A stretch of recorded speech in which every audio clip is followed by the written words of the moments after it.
Today we're going to talk you through the best Brooks trail running shoes.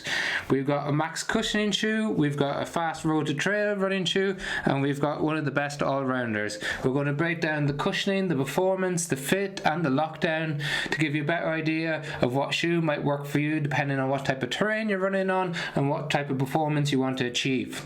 So the first thing that we're going to talk about is the cushioning in all three shoes. So first up we got the Brooks Caldera 7. So this is a maximal cushion shoe.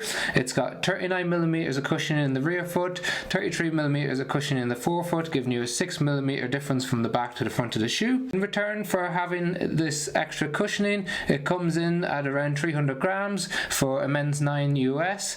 In contrast to that, you've got a much lighter shoe in the Brooks Catamount 3. It's got Brooks DNA flash foam cushioning, which is a much more responsive type of cushioning. So in the Caldera 7 you have much more compliant cushioning, so when you apply weight to it you tend to sink into it like you're walking on a cloud, and then you move out of it with less energy return. In a responsive sole like in the Catamount 3, you apply pressure to it and it springs you back out, so it's for much faster, more up-tempo runs, whether that's on the road or on the trail. Then finally we've got more of an all-rounder in terms of balance cushioning in the Brooks Cascadia 18.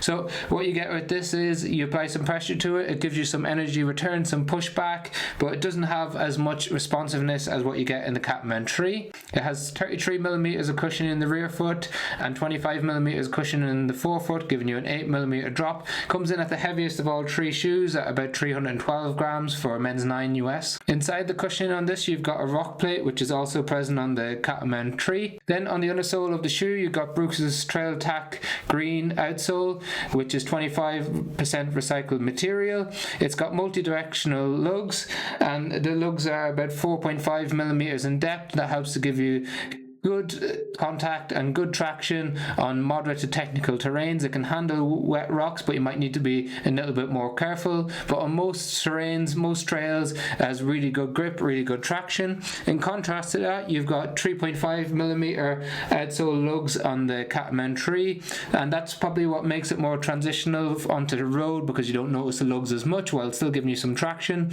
It's good for easy to moderate technical trails, but not as much stability as what you get in the Cascadia 18. And then sitting in between with 4mm lugs is the Caldera 7. It again has the Trail Track green outsole, so giving you similar stability to what you get in the Cascadia 18, but just a different depth of lugs. And you also have to keep in mind, because it's got that extra bit of cushioning and padding in the stack, it's not as stable. They tried to make up for it by having extra sidewalls in the heel to midfoot and in the midfoot to forefoot, but on the outside, or on the inside and the outside of the shoe. So they come up along the side of the shoe, help to cradle your foot, keep it nice and centered in the shoe when you're changing direction or when you're moving downhill. Staying on sidewalls, we have some more milder sidewalls in the Catamount 3. You can see here in the rear foot, and that tries to cradle the heel to keep it centered in the shoe.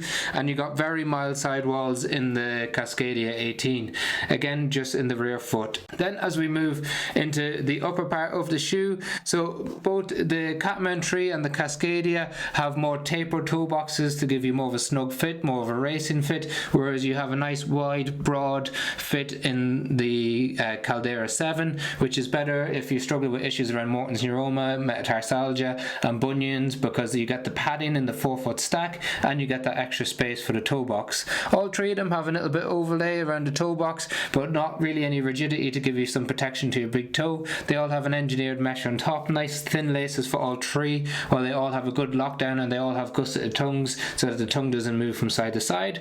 You've got less padding in the Catamount 3 around the heel cup, a little bit more in the Cascadia, and the maximum amount of cushioning and padding around the heel counter on the Caldera 7.